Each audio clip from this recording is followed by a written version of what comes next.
우리 성가대와 오케스트라의 귀한 찬양에 감사합니다. 은혜 받았습니다. 고맙습니다.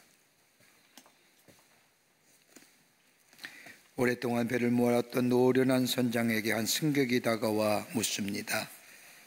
선장님은 배를 오랫동안 몰면서 어느 때 가장 힘이 들었습니까? 라고 묻자 선장이 웃으면서 대답하기를, 내가 배를 몰면서 가장 힘들었던 때는 약 20m의 풍랑을 만났을 때였습니다. 이렇게 이야기하자 승객이 놀란 듯이 선장에게 묻습니다. 그런데 어떻게 그 엄청난 파도를 뚫고 나왔습니까? 선장이 대답합니다. 20m의 무서운 풍랑 가운데서도 배가 동력을 잃지 않는 한 얼마든지 뚫고 나올 수 있습니다. 그러면서 말하기를, 배가 동력을 잃어버리면 그 배는 표류하게 되고, 배가 표류하게 되면 그 배는 즉시 파손하게 됩니다. 그러나 아무리 엄청나고 무서운 풍랑이 일어나더라도 배의 동력만 있으면 얼마든지 그 풍랑을 이길 수가 있습니다 라고 대답했다고 합니다. 우리의 삶도 이와 같지 않을까요? 배의 동력이 상실되었다는 것은 마치 우리 인생에서의 방향성이 상실하였다고 할 수 있습니다. 방향성을 상실하면 그 인생은 집중력을 잃어버리고, 집중력이 잃어버리면 그 삶에는 열정이 사라집니다. 아마 이런 인생은 파손한 배와 같은 인생이라 말할 수 있을 겁니다. 우리의 신앙도 마찬가지입니다. 예수를 모르는 사람은 세상의 학문이나 지식이나 경험들은 많으면 많을수록 좋다고 합니다마는, 예수를 믿는 그리스도인은 오직 한 가지만 바로 알면 됩니다. 한 가지만 제대로 붙잡으면 모든 것을 붙잡게 된다는 겁니다. 다름 아닌 예수를 아는 일입니다. 안다는 말은 체험한다는 겁니다. 매일매일 경험되어지고 체험됨을 얘기합니다. 이 지식은 우리의 이성과 우리의 생각의 범주를 넘어서는 삶에 체험되는 것을 말합니다. 이것은 당신이 믿는 예수가 누구라고 물을 때에 상식적이고 모든 사람이 알고 있는 예수님이 아닌 내가 만난 예수를 전하게 될 때에, 이것이 우리의 믿음이요 우리의 신앙이, 이것이 바로 그리스도인의 삶의 모습이라 할 수 있을 겁니다. 오늘 우리가 함께 읽은 본문의 말씀은 예수님의 비유로 말씀하시면서 예배와 기도와 삶의 귀한 교훈들이 담겨져 있는 잠언의 말씀, 우리에게 전해주고 있는 교훈의 말씀입니다. 두 사람이 예배하러 성전에 올라갑니다. 한 사람은 바리새인이고 또 한 사람은 세리입니다. 바리새인은 성전에 들어서자마자 따로 서서 기도합니다. 하나님이여, 나는 다른 사람들처럼 토색하거나 불의하거나 간음하지 아니하고 저 세리와 같지 않음을 하나님 앞에 감사합니다. 그리고 나는 7일에 2번씩이나 금식하고 소득의 11조를 잘 드렸습니다라고 기도합니다. 그러나 함께 들어온 세리는 감히 눈을 들어 하늘을 쳐다보지 못하고 가슴을 치면서 하나님이여 불쌍히 여기소서, 나는 죄인으로소이다, 나는 죄인입니다 라고 기도합니다. 이렇게 말씀하신 예수님은 의롭다 하심을 입은 사람은 바리새인이 아니라 세리라 말씀하시며, 누가복음 18장 14절 말씀에 결론적으로 무릇 자기를 높이는 자는 낮아지고 자기를 낮추는 자는 높아지리라 말씀합니다. 여러분, 예배가 무엇일까요? 예배에 대해 많은 신학적이고 사회학적인 정의가 나오지만은 예배는 인간이 할 수 있는 가장 가치 있는 행위가 예배입니다. 예배는 하나님을 만나고 하나님을 뵙는 것이고 하나님의 음성을 듣는 것이고 하나님의 뜻을 발견하는 겁니다. 그러게 예배한다는 것은 어디까지나 하나님과의 나와의 관계고, 이 관계는 직선적이며 절대적이며 종말론적인 관계입니다. 그런데 이 하나님을 만나는 예배가 싫어졌다면, 예배가 지루해졌다고 한다면 어딘가 우리의 심령에 병이 든 것입니다. DJ 버랄드라고 하는 사람이 예배에 관하여 이렇게 비유로 설명합니다. 예배란 영혼이 그 세상을 찾는 것이 예배이다. 마치 가뭄에 든 땅에 비를 부르는 소리와 같다. 한 인간이 우레 속에서 세미한 음성의 귀를 기울이는 것 같은 것이 바로 예배이며, 광야 한복판에서 기르는 양 한 마리가 한시 앞이 선한 목자가 와서 구해주기를 애타게 기다리는 것 같은 것이 예배이다. 예배는 한 영혼이 우주의 신비를 바라보며 경외감에 사로잡혀 서 있는 것이고, 한 시인이 일출의 아름다움에 매혹되어 있는 것 같은 것이며, 열심히 일하던 노동자가 문득 음악의 아름다운 선율에 귀를 기울이는 것 같은 것이 바로 예배이다. 우리는 예배를 드리면서 하나님의 세계를 압니다. 하나님의 세계를 알 뿐만 아니라 하나님 안에 있는 나 자신을 발견하게 됩니다. 그리고 우리 안에 감사와 감격이 넘쳐남을 경험하게 됩니다. 어떤 예배? 하나님이 기뻐하실 만한 예배고, 어떻게 예배 드릴 때만이 우리 안에 하나님의 영광을 드러내며 하나님이 기뻐하실 만한 예배로 자리매김할 수 있을까요? 우리는 그동안 코로나 때문에 예배가 많이 소홀해졌지요. 가정에서 온라인으로 예배 드린다고 하지만 한때는 열심히 했지만 시간이 지나면서 멀어졌지 않았습니까? 지금 예배 드리겠지만 죄송한 말씀이지만 오늘 조금 완화되어서 우리 함께 예배 드리는 이 시간, 어떤 예배자의 자세가 하나님의 은혜를 받고 새로워지는 역사를 경험할 수 있을까요? 예배가 회복돼야 되는데, 재단이 새롭게 수축돼야 되는데, 오늘 본문의 말씀을 통해서 함께 말씀을 나누며 은혜 받기를 원합니다. 첫 번째는 하나님께 예배하는 자는 은혜 중심적 사람이 됩니다. 오늘 13절 말씀을 보면, 세리는 멀리 서서 감히 눈을 들어 하늘을 쳐다보지 못하고 다만 가슴을 치면서 이르되 하나님이여 불쌍히 여기소서 나는 죄인으로소이다라고 고백합니다. 세리는 하나님의 거룩한 성전에 들어와 감히 눈을 들어 하늘을 쳐다보지 못하고 가슴을 치면서 하나님이여 불쌍히 여기소서라고 기도할 이유가 어디에 있었을까요? 아마 그의 기도는 하나님의 은혜를 구하는 기도일 겁니다. 죄인된 모습이기에 하나님의 은혜를 구하는 기도일 것입니다. 여러분, 예배할 때가 이런 것입니다. 하나님 앞에 예배할 때 우리는 하나님의 은혜를 구하여야 됩니다. 그럴 때 하나님의 사랑과 자비하심이 우리 안에 넘치게 되고, 그 은혜와 자비하심 속에서 우리는 하나님의 함께하심, 하나님의 임마누엘, 하나님의 동행하심을 다시 한번 체험하며 깨닫게 됩니다. 그 임마누엘 하나님이 오늘 나와 함께 하셨기에 내가 오늘 여기 있음을 깨닫게 되며 하나님 앞에 감사할 수가 있습니다. 예배 드릴 때에 이런 역사가 일어납니다. 아, 하나님이 나와 함께 하셨구나, 하나님이 나와 동행하셨구나. 지난 1년의 세월을 돌이켜 볼 때 험산 중령 같은 참으로 한 번도 가보지 못한 길을 걸어왔지만은 그 가운데서도 음침한 골짜기에서도 사망의 금치발 골짜기에도 나를 지키시고 인도하시며 나와 함께 하셨던 그 하나님, 그 임마누엘 주님, 하나님 앞에 예배하며 하나님의 은혜를 깨닫게 될 때에 그 사랑과 자비하심이 우리 안에 있게 되고, 그 사랑과 자비하심이 우리로 하여금 아하, 하나님이 함께 하셨음을 고백해 한다는 겁니다. 은혜를 깨닫게 되면, 은혜를 받게 되면 새로운 존재가 됩니다. 보는 것이 새로워지게 됩니다. 환경과 여건과 문제로 인하여 왜 내게 이런 고통이 있어야 합니까? 다른 사람은 편하게 잘 사는데, 예수를 믿지 않는 사람들을 보면 예수 믿는 나보다 편안하게 잘 사는데, 이렇게 상대적인 관점에 바라보았던 이 관점이 예배 드릴 때 하나님의 은혜를 받게 되면 새로워집니다. 상대적이고 비교했던 관점이 절대적인 관점으로 변하게 됩니다. 하나님과의 깊은 영적인 교제합 속에 그 은혜 안에, 은혜의 물결 안에 거하게 될 때에 보는 것이 달라지고 생각하는 것이 달라지게 됩니다. 은혜 중심의 인생관으로 변하여지게 됩니다. 여러분, 아마 성경에서 은혜의 사람을 찾으려고 하면 바울을 말할 수 있을 겁니다. 고린도서 15장 10절의 말씀을 보면 바울은 이렇게 고백합니다. 나의 나된 것은 하나님의 은혜로 된 것이라고 고백하지요. 하나님의 은혜가 내게 있었다고 고백합니다. 여러분, 고린도서 12장 7절부터 12절의 말씀을 보면 바울은 자신의 삶에 대해 이렇게 고백합니다. 여러 계시를 받은 것이 지극히 크므로 너무 자고하지 않게 하시려고 내 육체에 가시고 사단의 사절을 주셨으니 이는 나를 쳐서 너무 자고하지 않게 하려 하심이니라.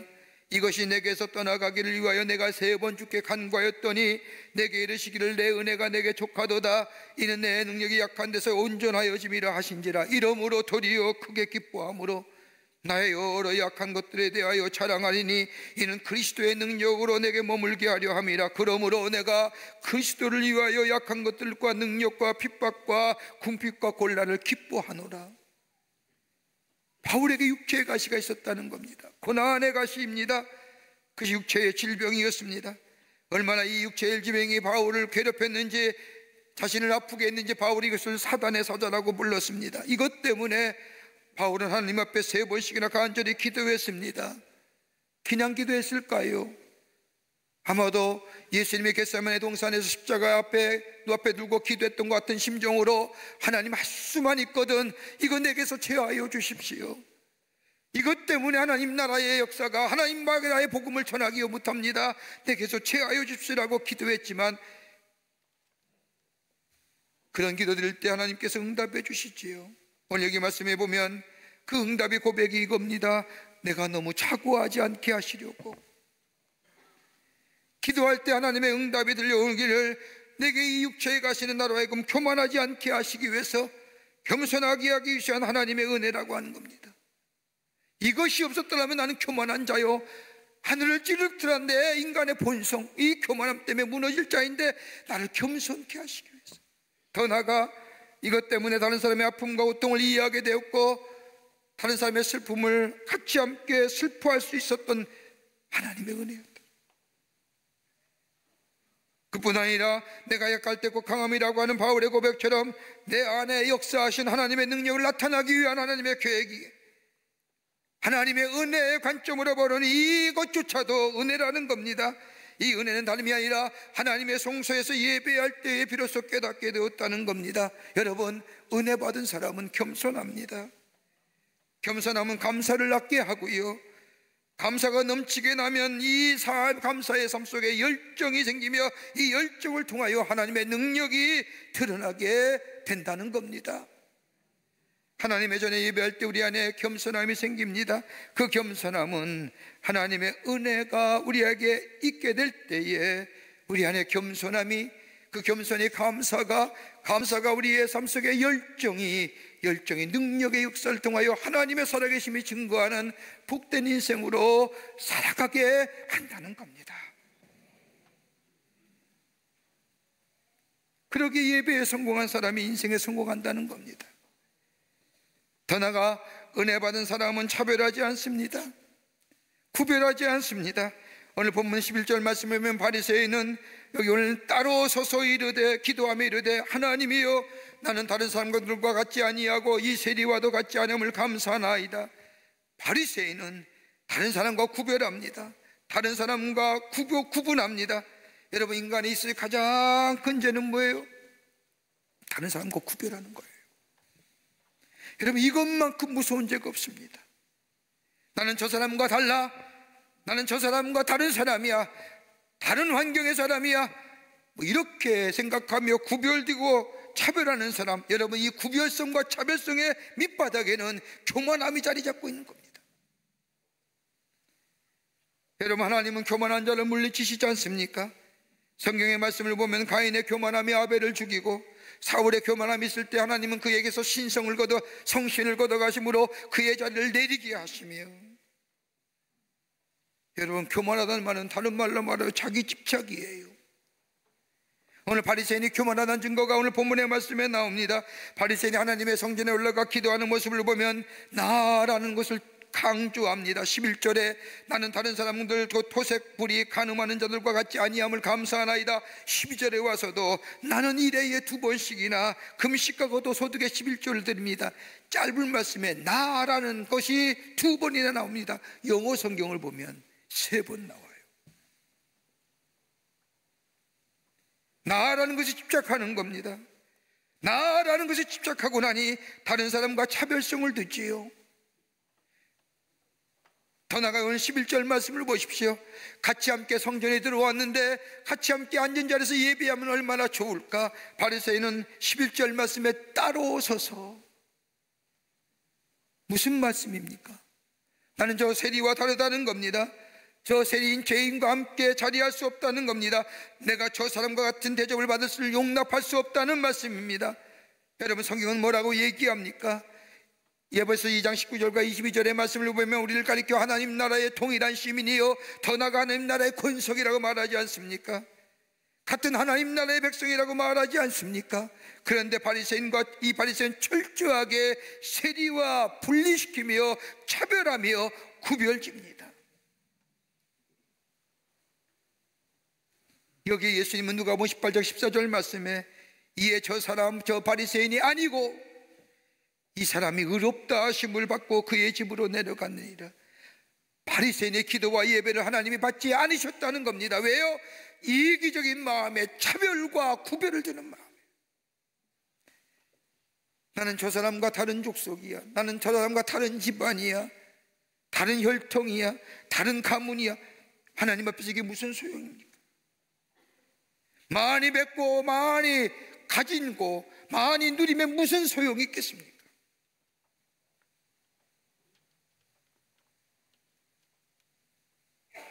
다른 사람에 대한 차별성은 자기 집착이요, 이건 우리 안에 있는 교만의 모습입니다. 그러나 우리가 하나님의 성전에 예배드릴 때 내가 누구임을 깨닫고 하나님의 은혜와 사랑이 내 안에 있음을 감사하며 감격하며 그 은혜 안에서 하나님의 함께하심 임마누엘의 주님을 경험하게 될 때에 내 삶에 다시 한번 하나님의 은혜를 통하여 새로운 생명의 역사를 경험하며 인도하신 하나님 앞에 감사하며 감격하며 새로운 열정에 하나님의 능력을 나타나는 하나님 나라의 복된 백성의 삶으로 살아가게 되는 줄 믿습니다. 은혜 구하는 거예요. 은혜 중심의 사람 되는 거예요. 그러기에 전인격적으로 응답하며 참여하는 자에는 하나님의 은혜가 있어 은혜가 새롭게 하시는 역사, 여러분 예배드리면 매일매일 새로워집니다. 두 번째는 하나님 앞에 예배드릴 때 내가 누구인가를 깨닫게 됩니다. 나의 본래성을 깨닫게 된다는 겁니다. 누가복음 18장 13절의 말씀을 보면 하나님의 성전에 올라온 세리는 하나님 앞에 엎드려 예배하며 기도합니다. 그 장면은 성경을 이렇게 기록합니다. 세리는 멀리 서서 감히 눈을 들어 하늘을 쳐다보지 못하고 다만 가슴을 치며 이르되 하나님이여 불쌍히 여기소서 나는 죄인으로소이다. 죄인임을 고백해요. 하나님 앞에서 예배할 때 내가 어떤 사람인가, 나가 누구인가를 깨닫게 되었다는 겁니다. 여러분, 한 심리학, 사회심리학자는 현대인의 특징을 가리켜 몇 가지로 이렇게 특성화되어 얘기합니다. 하나는 뭐냐? 현대인은 겉만 보고 속은 보지 못한다는 겁니다. 현상학적으로 드러나는 것만 보지, 드러나는 것에만 관심이 있지 사람의 인격이나 내면의 모습엔 별 관심이 없지요. 또 하나, 현재는 보면서 미래는 보지 못한다는 겁니다.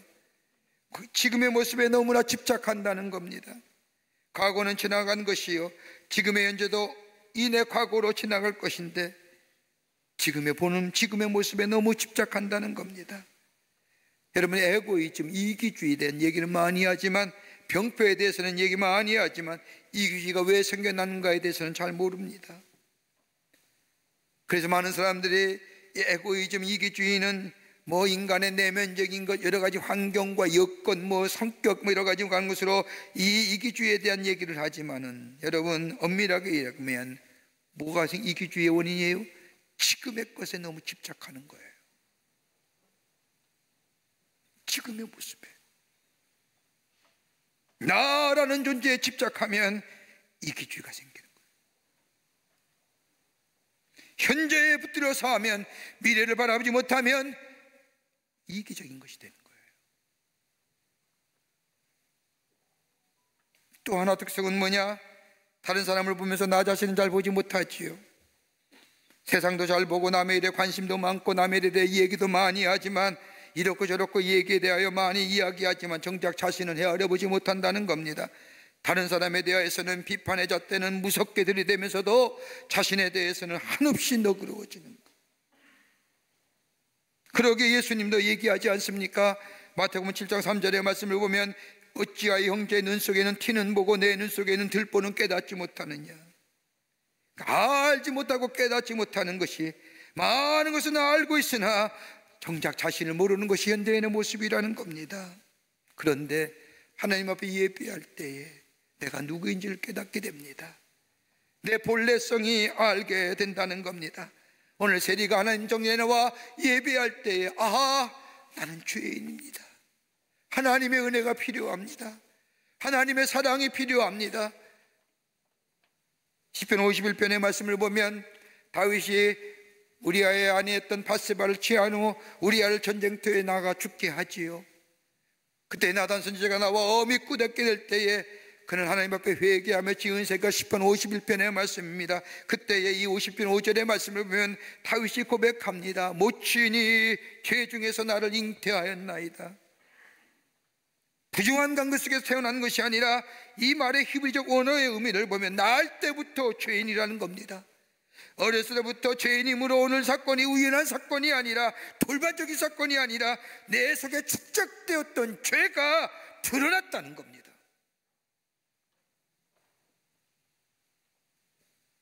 본질적인 죄인이라는 겁니다. 그러면서 하나님 앞에 다윗은 회개하지요. 여러분, 거듭남의 시작이 어디입니까? 중생의 시작이 어디서부터 시작됩니까? 다름이 아니라 내가 누구인지를 깨닫고 나는 본질적으로 죄인이라고 고백되어지는 삶이 될 때에 여기서부터 회개가 출발되고 여기에 거듭남의 역사가 일어나는 겁니다. 어느 때 가능합니까? 시편 74편 17절 말씀을 보면 하나님의 성소에 들어갈 때에 비로소 내가 나가 누구인지를 깨달았다고 하는 고백처럼 하나님 앞에 예배할 때에 우리의 눈이 띄어져 나를 보게 됩니다. 예배할 때 더러운 마음이 씻어져서 새로운 관점으로 세상을 바라보게 합니다. 예배 드릴 때에 안경을 닦듯이 흐려진 마음, 세상의 것들로 온딱해진 마음이 예배할 때에 정결해집니다. 예배하며 하나님의 말씀을 들으며 성령의 감동을 받으며 하나님을 만나게 됩니다. 욥의 고백처럼 귀로 만들었던 하나님 이제 눈으로 배웁니다라고 하는 고백처럼 하나님을 보고 하나님을 만납니다. 그러면서 세상은 악인이 주관하는 걸 아는데 하나님 전에서 예배하고 보니 그것이 아닙니다. 하나님이 이 세상을 주관하시며 역사의 주인이 되시며 하나님이 인도자 되심을 내가 하나님을 깨닫고 발견하고 믿어지게 됩니다. 하나님 공의로 심판하시며 공의로 다스리는 분임을 내가 믿습니다. 어디에요? 예배할 때 드려지는 거예요.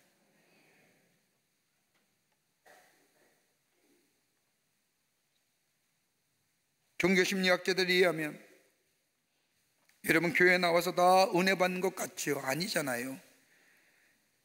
나와서 졸기도 하고요, 마음에 안 드는 말씀 들으면 인상도 찌푸리시고요.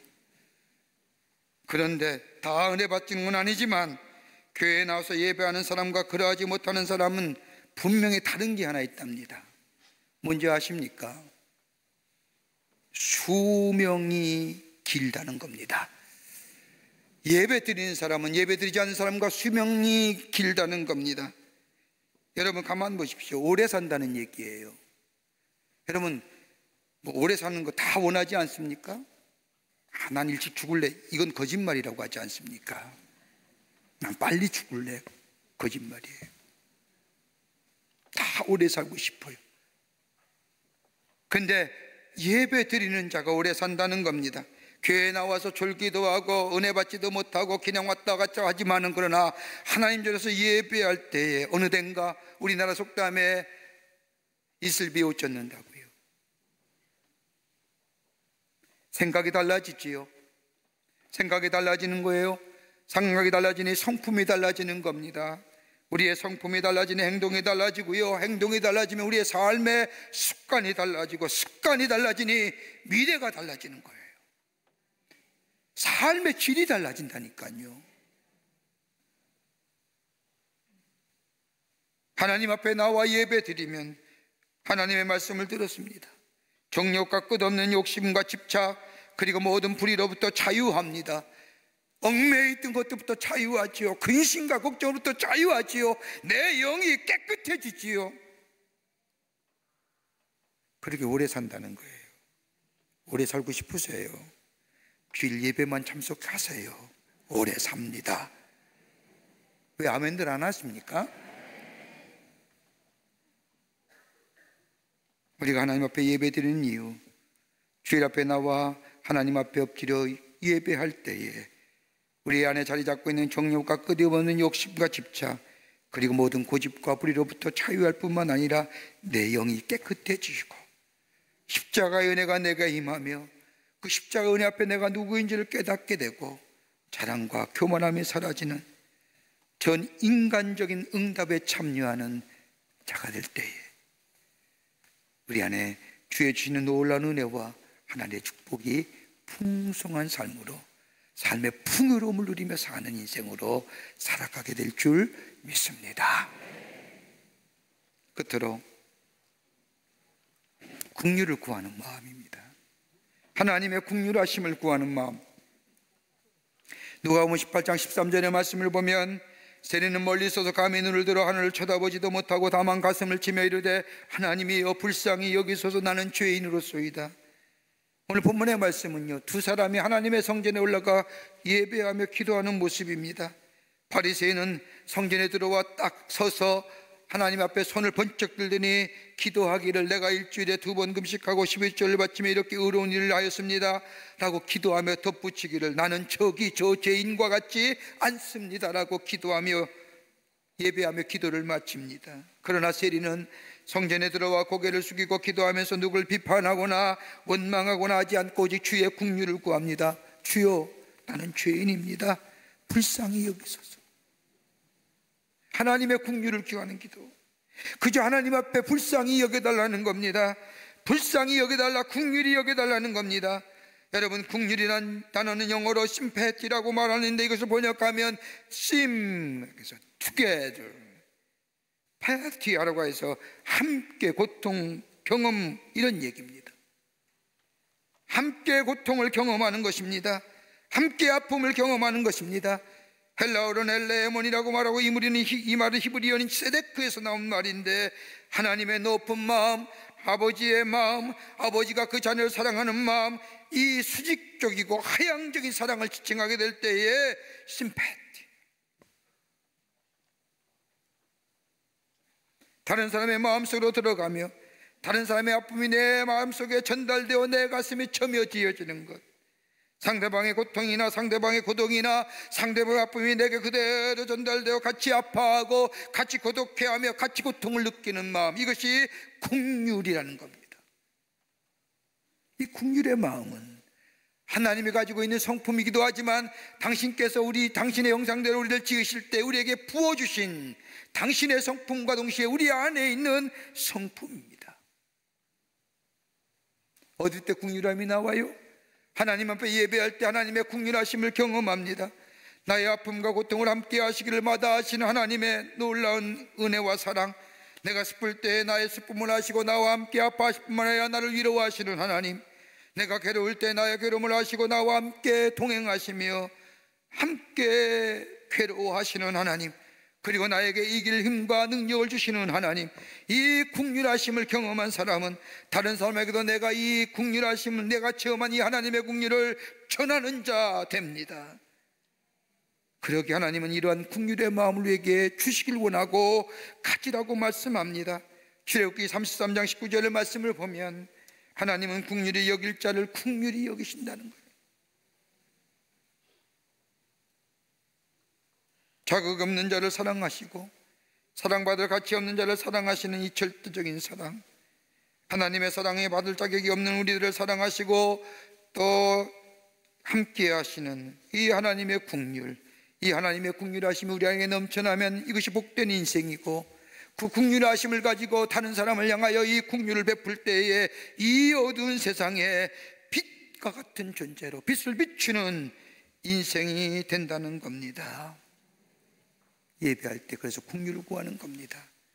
하나님의 긍휼하심이 함께 하시고 슬퍼하시고 고통하시고 기뻐하시고 즐거워하시는 그 하나님의 긍휼하심이 내게 필요합니다.